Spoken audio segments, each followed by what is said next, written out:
Na guerra política existe uma coisa chamada rotulação. Sabe quando mesmo antes de você sequer abrir a boca num debate e aí já estão te chamando de uma cacetada de coisas?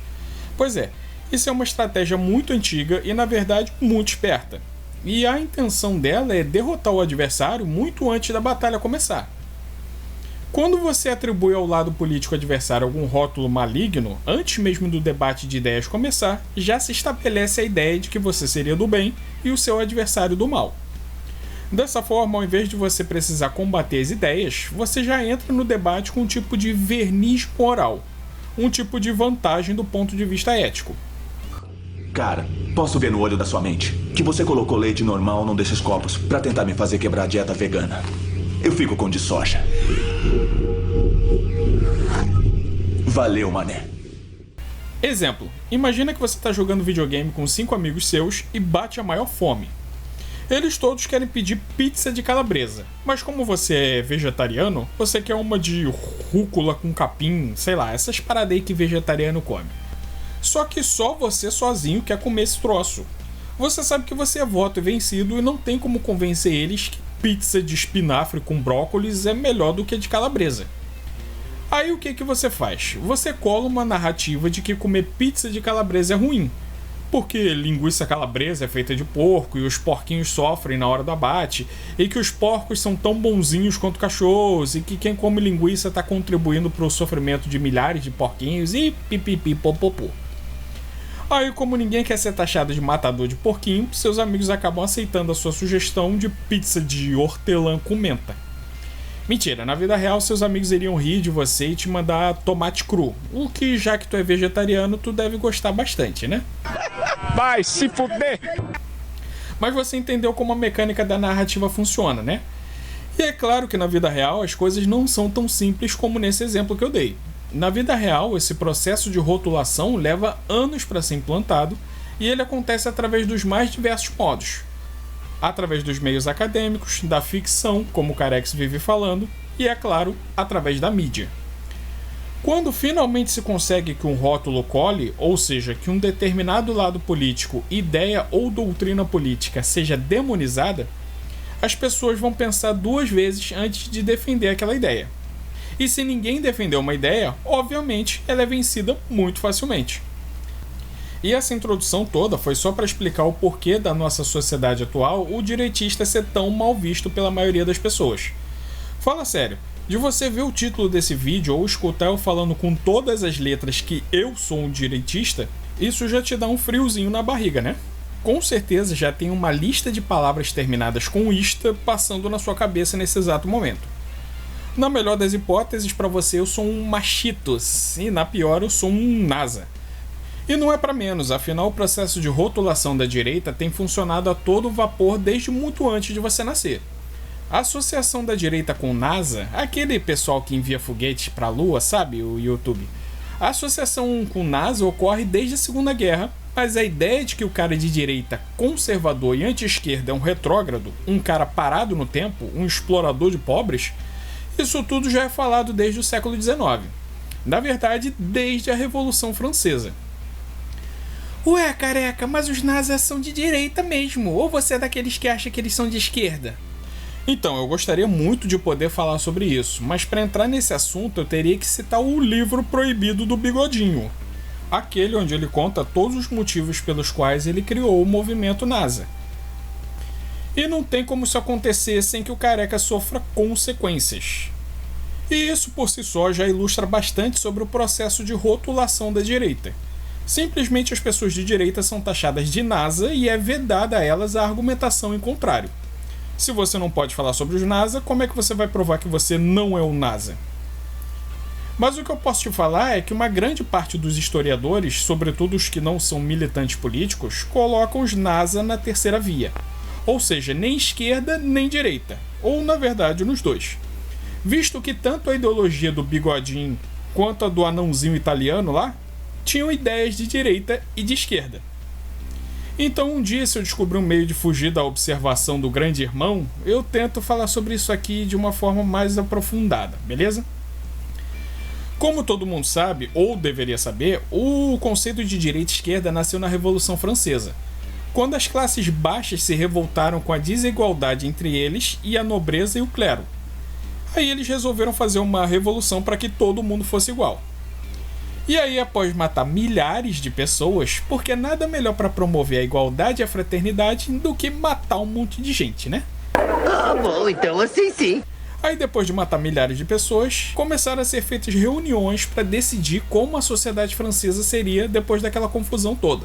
E aí, quem queria que não houvesse mais diferenças entre as classes sociais se sentava à esquerda, e quem queria que as coisas continuassem a ser como eram, se sentava à direita. E eu não vou entrar no detalhe que muito esquerdista diz que, na verdade, a Revolução Francesa foi arquitetada pela burguesia e que, na verdade, os trabalhadores só foram manipulados para derrubar a monarquia e deixar os ricos que não eram nobres no poder. Mano, em absolutamente toda a Revolução Trabalhista, o trabalhador sempre é manipulado. Essa é a essência de uma revolução trabalhista, botar o trabalhador na linha de frente para sair na porrada enquanto alguém fica com os espólios. Mas enfim. Então, basicamente, o cara de direita é o camarada que queria que a sociedade permanecesse como ela era antes, com uma diferenciação entre as classes sociais. No contexto da França do século XVIII, isso significava pensar que quem é nobre tem que ser nobre e quem é pobre tem que ser pobre. Ah, então o direitista é sim um cara que quer que o pobre continue pobre e o rico continue rico. Ah, isto é coisa de pobre. Bom, se política e história fosse tão simples assim, todo mundo era especialista, né? Mas as coisas não são tão preto e branco assim. Um dos pensadores que mais influenciaram a Revolução foi o inglês John Locke. Locke fez um rebuliço no começo do século XVIII quando disse que os reis não poderiam fazer o que quisessem. Naquela época, o direito e a vontade do rei eram considerados sagrados. Ou seja, o rei podia fazer o que quisesse dentro do seu reino que ninguém poderia contestar. Já Locke dizia que quem deve decidir as coisas numa nação é o povo. Isso não foi algo exatamente novo, já que a democracia, literalmente poder do povo, é um conceito grego bem antigo. Mas como após a era medieval o poder dos reis se estabeleceu como sendo absoluto, um cara falando essas coisas era sim algo revolucionário.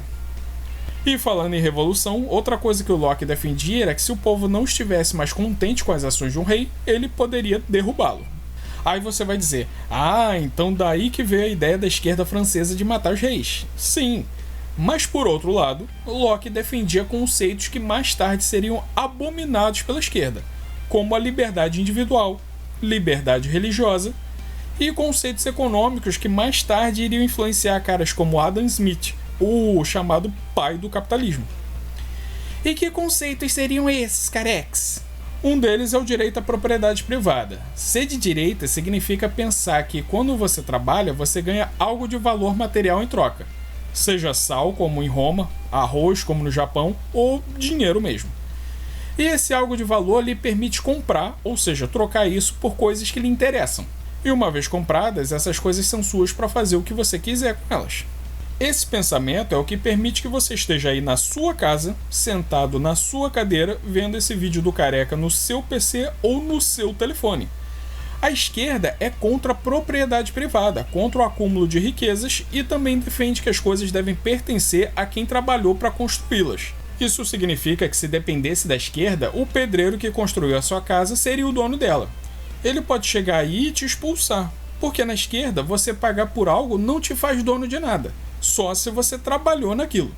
A terra foi ocupada,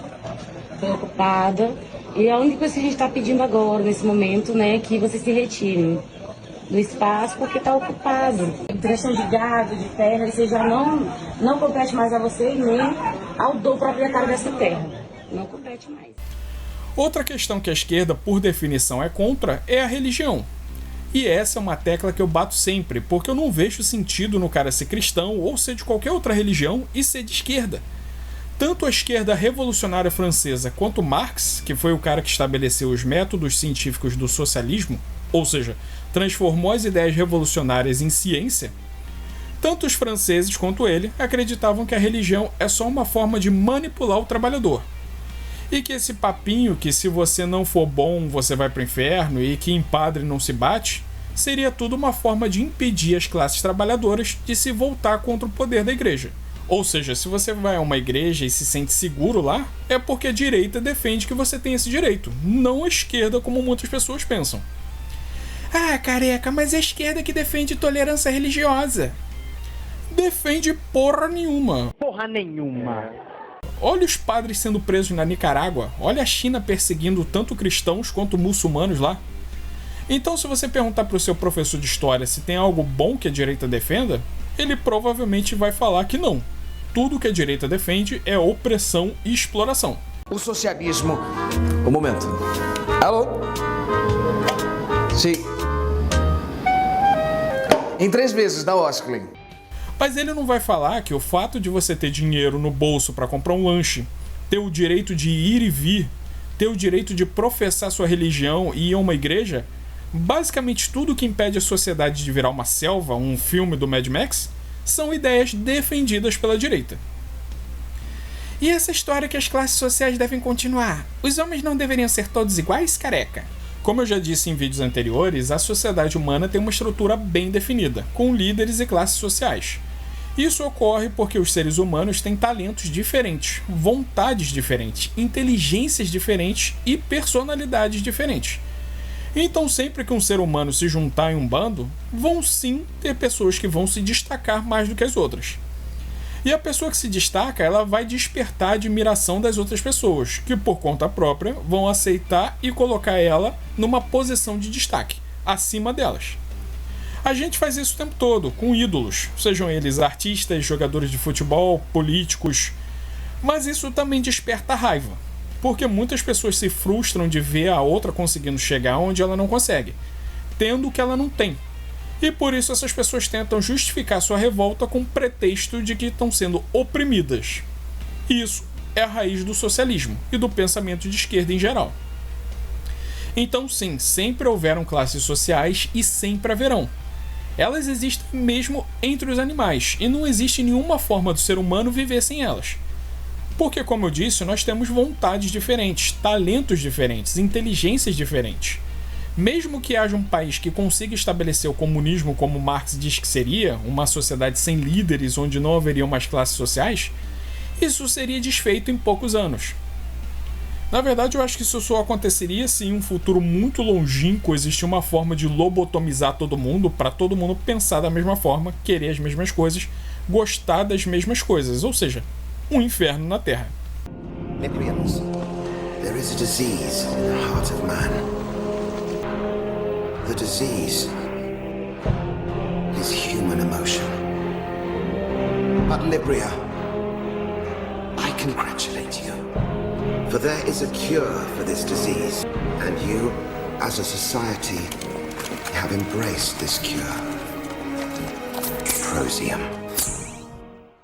E uma das principais características ou rótulos atribuídos ao cara de direita, ou que se diz conservador, seria de que ele é um cara parado no tempo, que é contra mudanças. E aqui cabe uma explicação da diferença entre ser de direita e ser conservador. Na verdade, em teoria, não teria que ter muita diferença não, mas para uma pessoa estar em um determinado espectro político, geralmente ela está ou por uma questão moral, ou por uma questão prática. E é aí que se diferencia conservadores de direitistas. Um cara que acredita que devem existir classes sociais e que a desigualdade não necessariamente é algo ruim, é um cara de direita. Um cara que entende que a sociedade tem tradições e para o bem-estar dessa mesma sociedade, essas tradições devem ser preservadas, esse é um conservador. Então, tipo, um cara pode ser de direita do ponto de vista econômico, mas pode não ser conservador do ponto de vista moral. A gente vê muito disso com essa direita água com açúcar que apareceu na política nos últimos tempos. Ou seja, todo conservador é de direita, mas nem todo direitista é conservador. E isso pode parecer muito complicado, mas é só você pensar que tem muito cara por aí que é super capitalista, que é ultra a favor do livre mercado, mas que também é a favor de, sei lá, aborto. Eu tinha uma visão completamente tendenciosa a ser permissivo em relação ao aborto, porque eu acredito que as melhores sociedades do mundo, se você estudar, elas têm o aborto permitido. E eu acredito que hoje, infelizmente, a nossa legislação obsoleta empurra muitas mulheres para a ilegalidade e, consequentemente, a morte. Porém, cara, é muito difícil você defender filosoficamente Gaguejou! Você gaguejou o cidadão. Uma gaguejada que o bicho pegou. Pega o OnlyFans, por exemplo. Vender o próprio corpo é um conceito super capitalista. O corpo é seu e se você quer receber dinheiro em troca dele, você tem direito. Mas do ponto de vista conservador, isso não é lá muito legal, entendeu? Ah, claro, porque ser conservador é ser retrógrado, né? Ao contrário do que muita gente pensa, o conservador não é um cara que rejeita mudanças. Isso em política, na verdade, é chamado de reacionário. O conservador, na verdade, é o cara que entende que a sociedade costuma mudar, mas ele quer ter certeza de que a mudança vai ser para melhor. Imagina que você está de saco cheio da sua casa e quer pintar ela, só para mudar os ares. Você pode usar qualquer tinta, meter um verde fluorescente com laranja e deixar a casa horrível, mas ela vai mudar. Ou você pode consultar um canal no YouTube sobre reforma de casas, ler uma revista, chamar aqueles gêmeos da TV a cabo que reformam as casas, ou seja, fazer uma mudança com técnica, sabendo o que você está fazendo, para poder ficar bom. Isso é ser conservador. E digo mais, todo mundo é conservador até certo ponto, porque todo mundo tem um limite, uma linha que não cruzaria e que gostaria que a sociedade não cruzasse. Exemplo, canibalismo. Você acha que uma sociedade que come carne humana é uma sociedade saudável? Um recenseador uma vez tentou me testar. Eu comi o fígado dele com um prato de feijão e um belo vinho. Não. Então você é conservador em relação a isso. Outro bom exemplo, PDF. Se começar um movimento de liberação de PDF, como já existiu na década de 70, encabeçado pelo Jean-Paul Sartre e a Simone de Beauvoir, você vai ser a favor ou contra? Se você for contra, você é conservador. Nada disso, careca. Conservador é aquele cara que vive no século XIX e que é fiscal de bumbum alheio. Não, cara. Esse é o espantalho, o rótulo criado pela esquerda para fazer as pessoas leigas acharem que conservadorismo é sinônimo de estagnação. Mas não é. Como eu já falei em vídeos anteriores, conservadorismo está ligado com a moral cristã. Todos os grandes autores conservadores eram também cristãos. E o cristianismo está totalmente relacionado com palavras como evolução, renascimento, reforma interior. Então não faz sentido o conservador ser contra mudanças. Ele só é contra mudanças ruins, de mau gosto. Então a esquerda sabe que batendo no cristianismo, ela consequentemente bate no conservador e consequentemente bate na direita. Então, para resumir tudo, se você é um cara que acredita em propriedade privada, que acha que as pessoas devem ser livres para vender e comprar o que elas quiserem, livres para dizer o que elas quiserem, pensar como elas quiserem, obedecendo uma ética, claro. Se você é religioso e também se você entende que a sociedade tem regras e que essas regras devem ser obedecidas, você é de direita e nem sabia disso. E por hoje é só, pessoal. E tu já sabe, link pro LivePix sempre fixo no primeiro comentário e também tem o valeu ali nos 3 pontinhos do lado direito do vídeo. E não se esqueçam que o Carex está no Facebook e no Instagram, então dê uma forcinha lá também, beleza? Então é isso. Beijo nas crianças. Tchau!